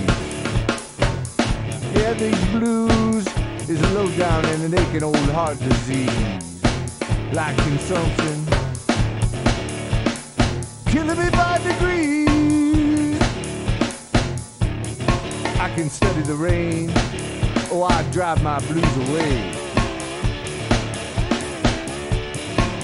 I've been studying the rain, I'm gonna drive my blues away. Going out to the distillery, gonna stay out there all day. Up jumped the devil.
Welcome back to 10 Cent Beer Night here on February 24th, 2021 at the PolymerCityRecords studio, temporary studio here in Akron, Ohio. I'm Seth and we're here with Baseball Bob and we're having a good old time covering a lot of stuff.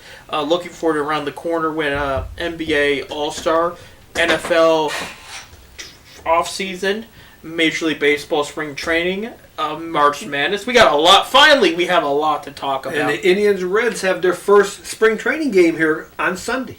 Awesome. Looking forward to Indians are playing the Reds. They usually start off first. Goodyear, Arizona. They usually start off first. Cavs update. We have 5:24 left to go in the third quarter. 69-65 Cavaliers leading. John Wall now leading the Rockets in scoring with 14. For the Cavaliers with 19 is Jared Allen. Shooting up the scoring ranks, Darius Garland with 11 points and 6 assists. So, like I said, he's been playing well of late. Rockets are 11-18. Cavs are 11-21. And it would be great for the Cavaliers to win another one here. Win some back-to-back 2 in a row. Here. Maybe it'd be nice to win 10 in a row for once, But let's not jump the gun. We'll go game by game. Real quick, the next couple games for the Cavaliers up to our next 10 Cent Beer Night. On Saturday, they play in Philly. They've beat the 76ers before, but now they're a little healthier. They didn't have Embiid the first time. Now they do, so that's going to make a difference there. On Monday, they play the Rockets again, but in Houston. And then next Wednesday, the Pacers come to Cleveland.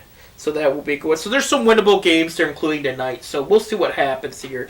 Hopefully we'll be talking about a lot of good things concerning the Cleveland Cavaliers there in their season. Get some wins here. And real quick, here's the latest on the Cleveland Browns. We got free agency starts on March 17th.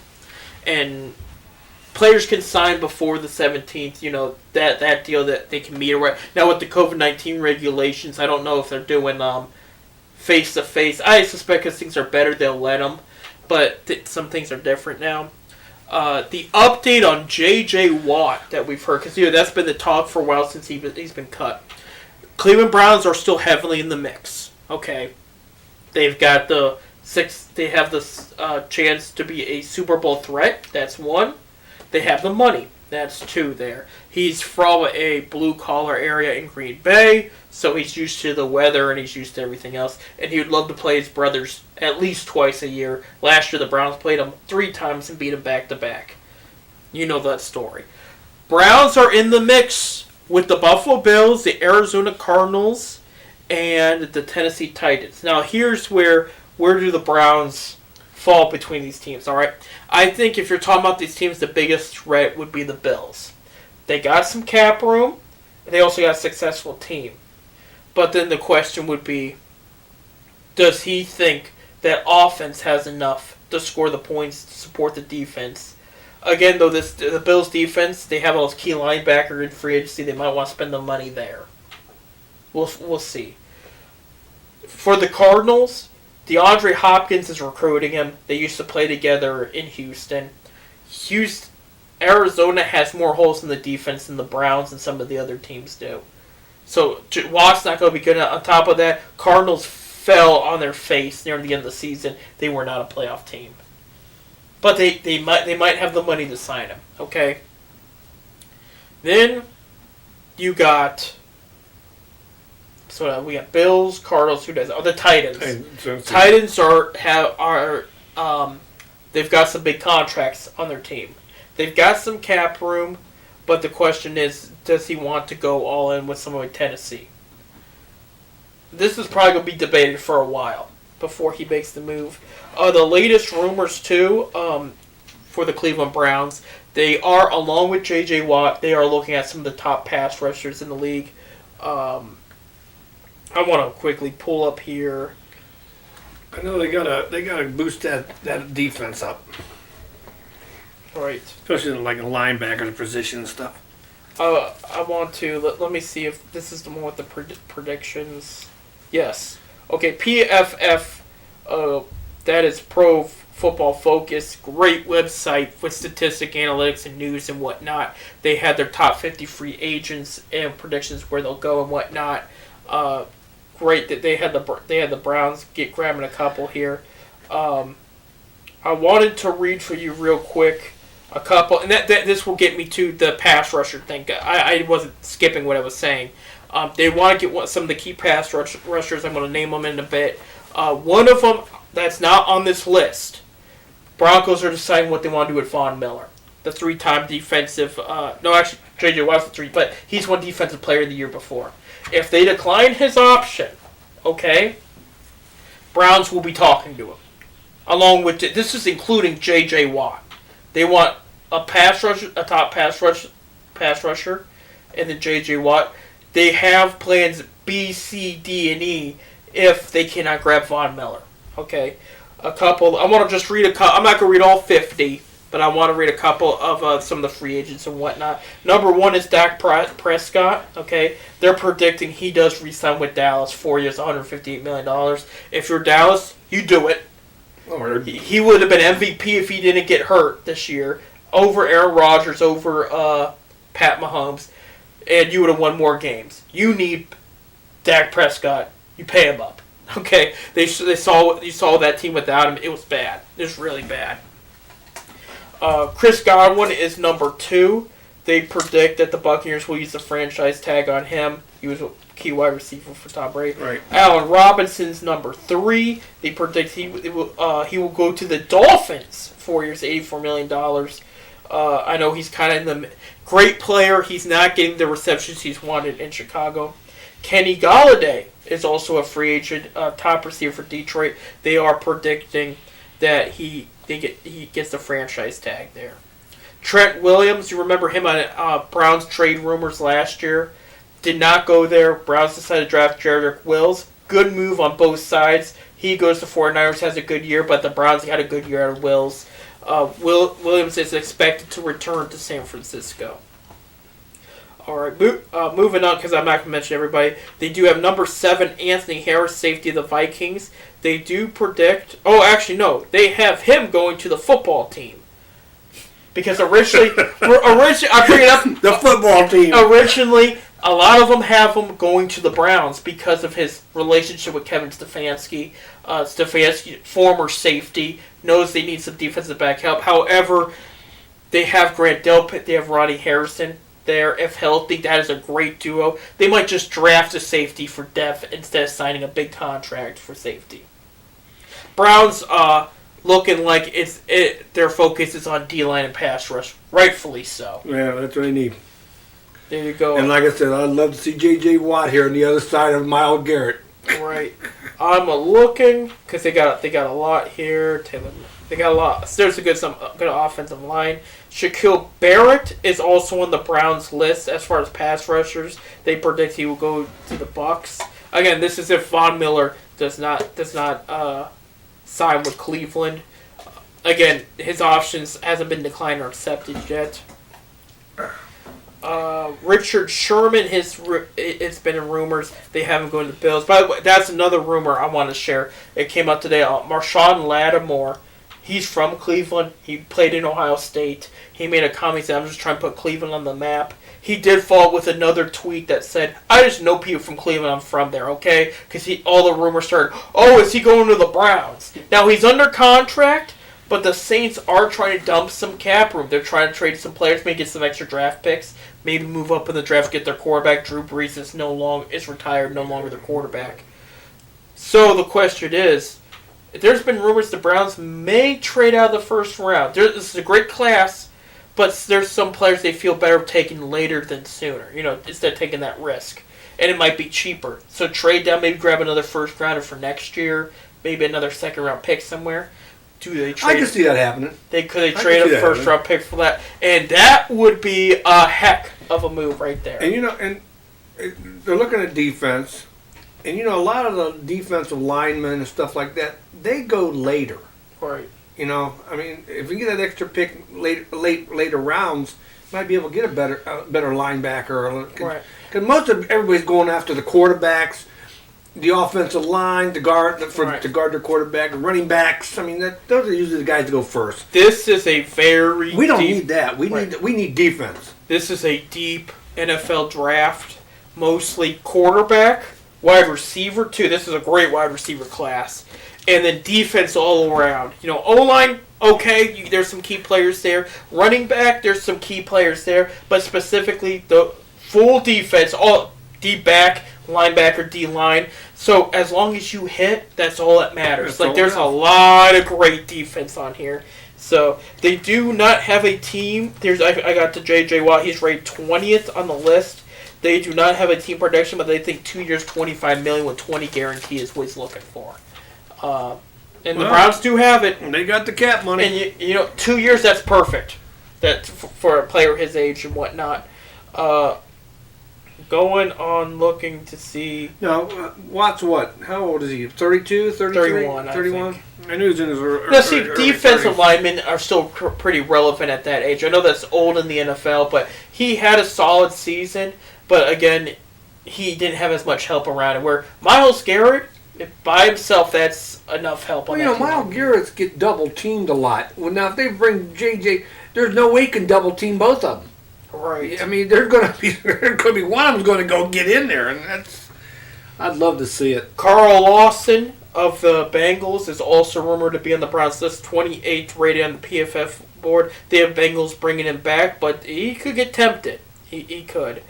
Looking up, Jadeveon Clowney is on the list, but I doubt it. They almost got him last year, but they were going to sign and trade him to the Saints for a second-round pick. They think he's going back to the Titans there.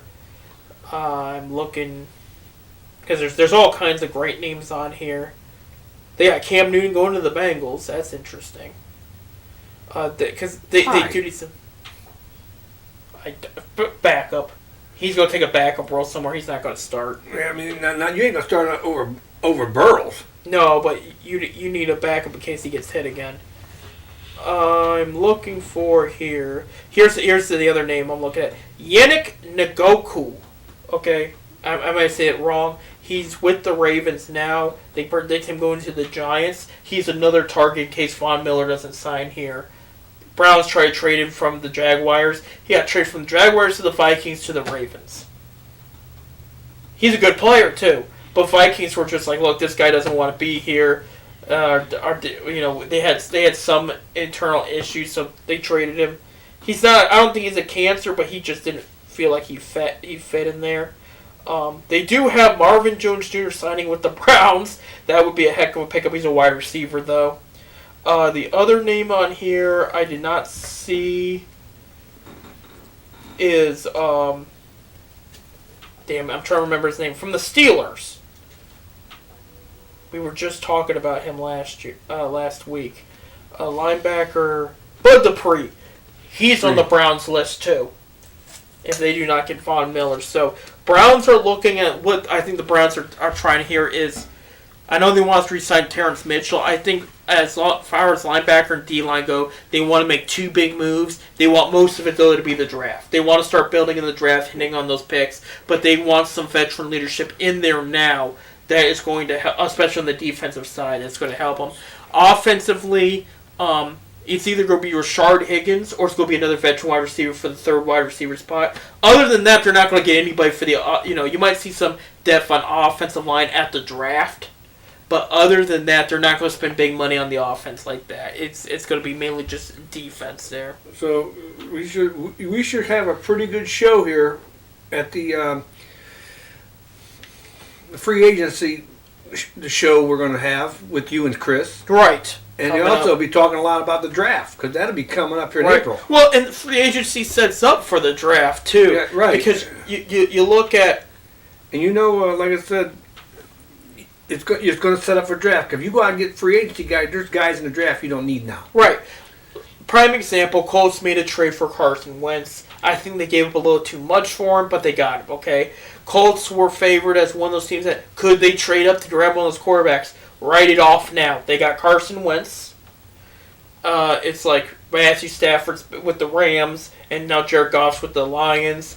The Lions are going to give Goff a solid shot now, but they're now... It's changed because a lot of people thought, okay, Cincinnati at number 4, I think they're on in the draft, they could get the first wide receiver off the board. Now they're saying the Lions could get the first wide receiver off the board at number 2 because now they're like, okay, they got an extra first-round pick. They could fill another need later, but now they're going to get a big weapon for Jared Goff. And who knows what's going to happen with Kenny Golladay and Marvin Jones Jr. I just said Golladay might get the franchise tag. He may not.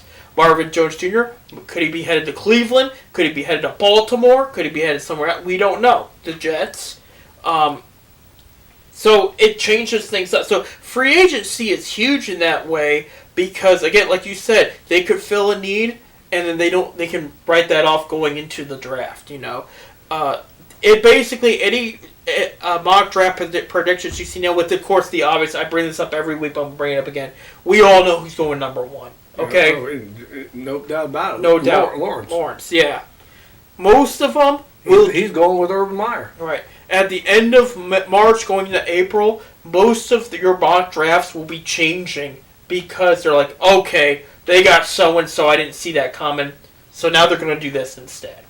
So right now, that's basically what helps seals your draft needs right there, is just going, and then how much money they spend too.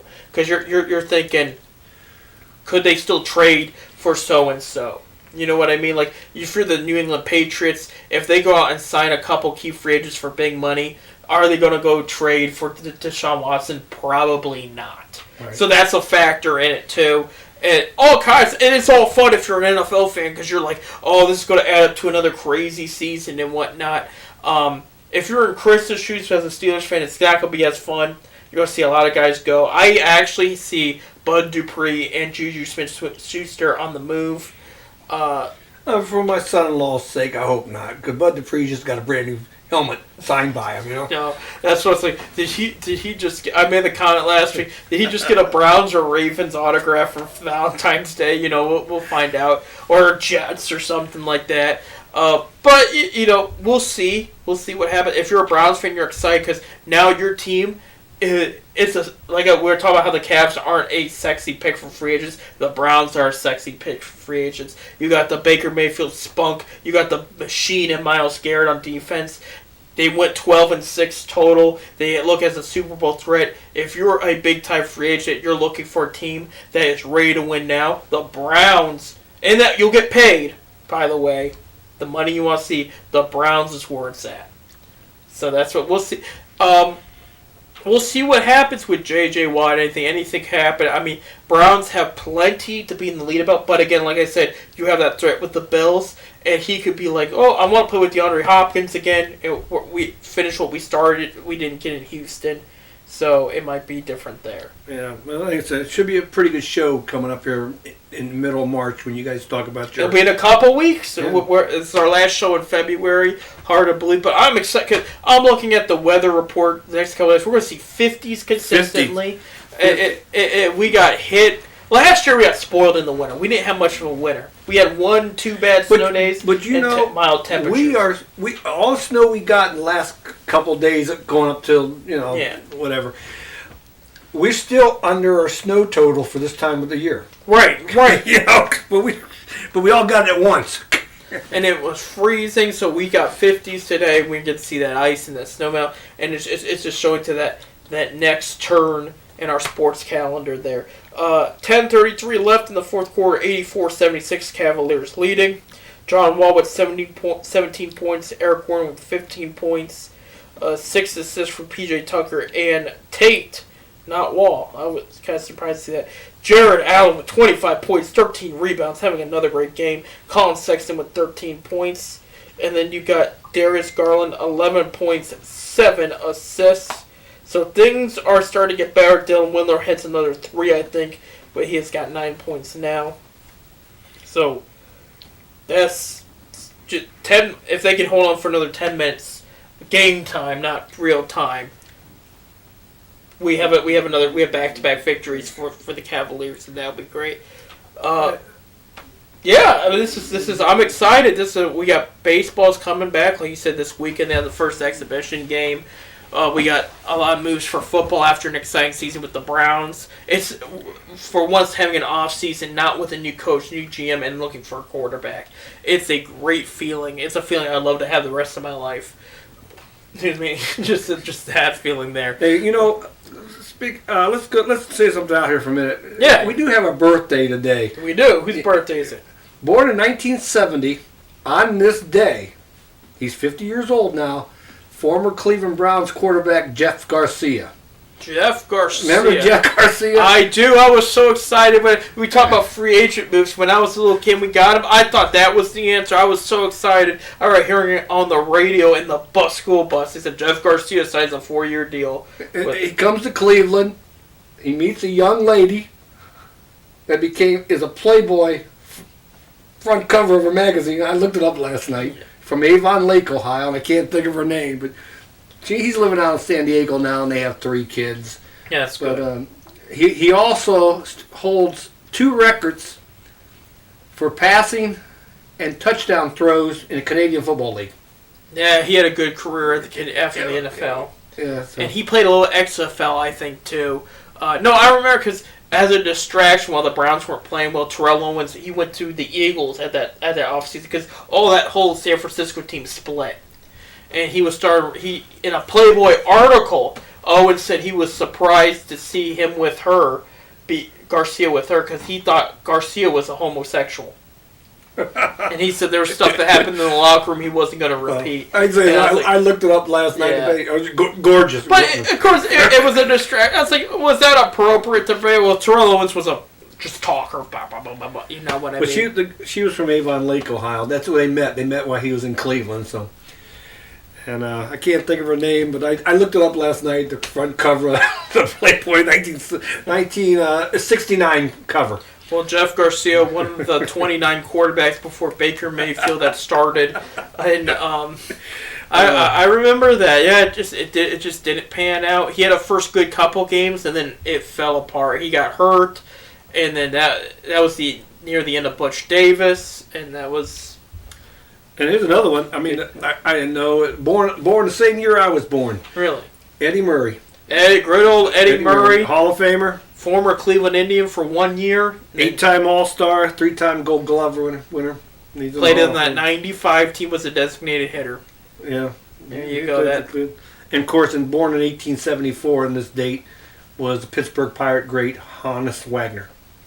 Honus Wagner. Of course, he passed away in 1955. But and I see you got Floyd Mayweather on that list there. Yeah. I didn't know he was that old. 1977. I thought he was younger than that. He's the second only boxer ever retire undefeated. And of course, Merriweather was a welterweight, lightweight. Of course, Rocky Marciano was a heavyweight when he retired undefeated. So, and on this date in 1980, the United States hockey team clinched the gold medal with a 4-2 win over Finland, coming after the big win against the Soviet Union on the Miracle on the Ice.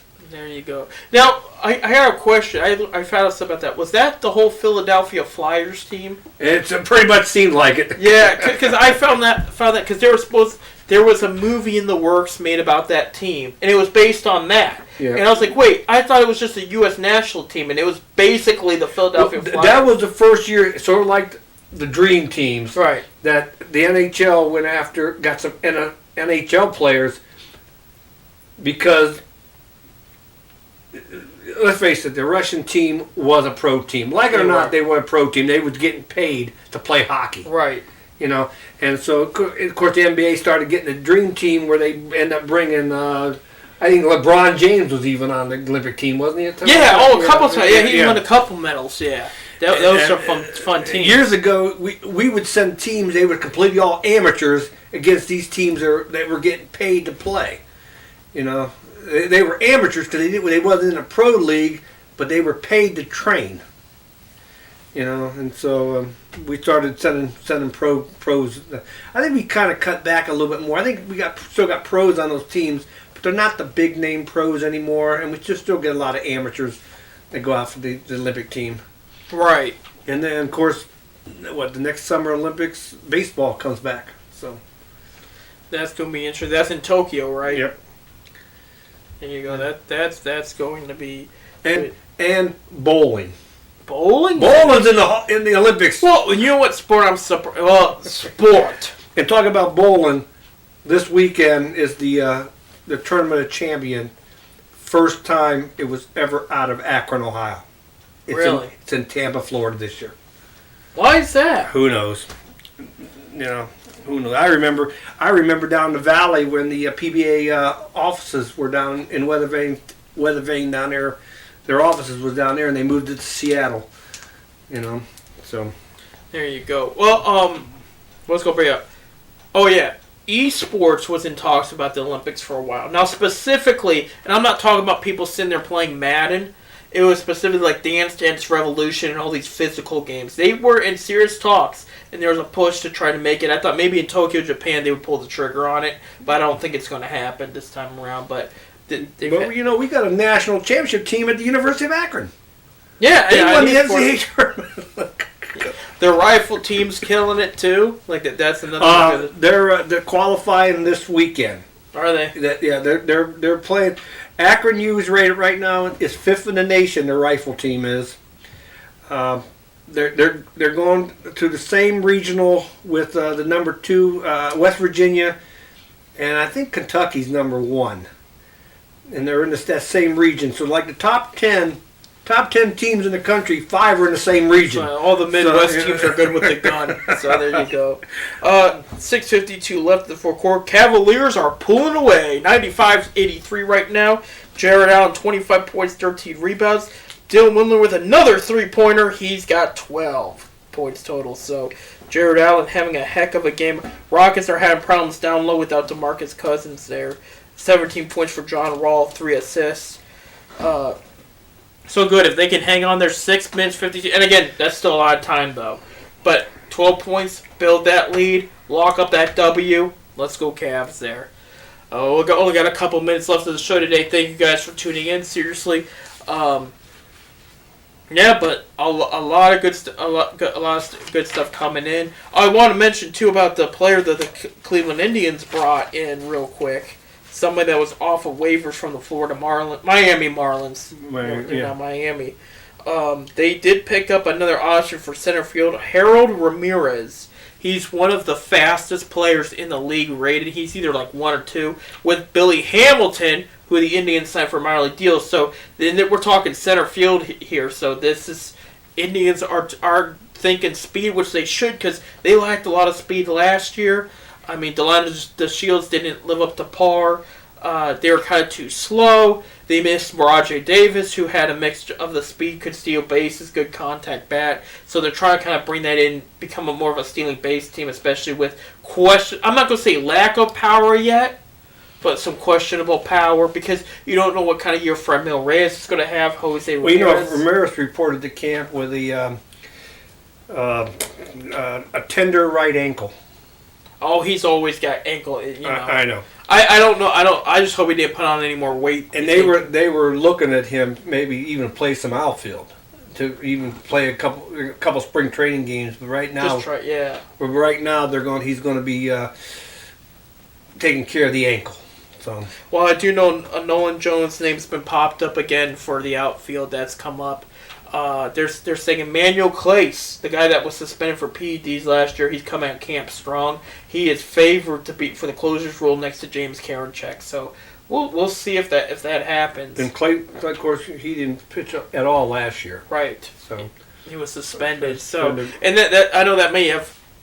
Maybe that's what fans on the edge, but when this kid plays, Texas didn't want to get rid of him, and now they got rid of him for nothing because Corey Kluber didn't pan out. He lasted 1 inning. They traded up to prospect and Delano Shields for 1 inning. So all these outfielders in camp now.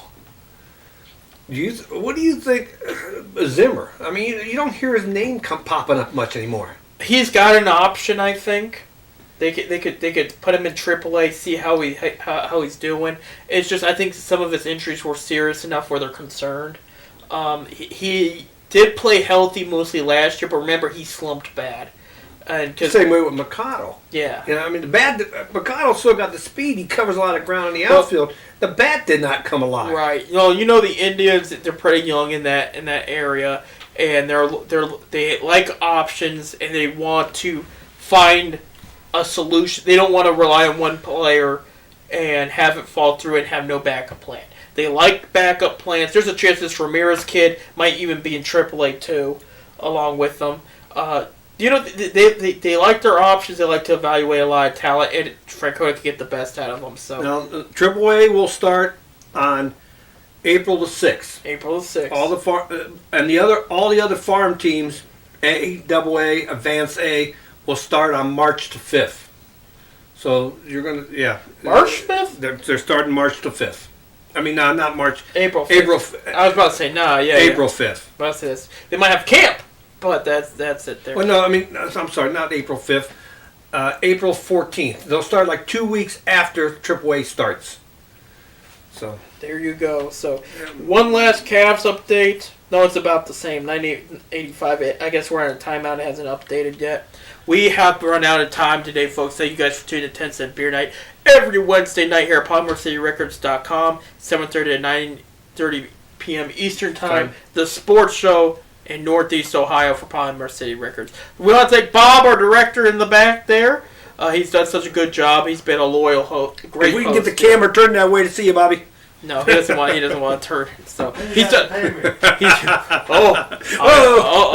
So I don't have the money for that, but he's done a great job. We really appreciate him. Thank you, Baseball Bob, for coming back, and we'll see you again soon. I'll be back next week. You'll be back. Chris will be back the following week. There you go. Well, we got plenty of Zips basketball and Cavs basketball to talk about. I'm Seth. I'm Bob. You guys have a great one. Go Zips. Go Zips.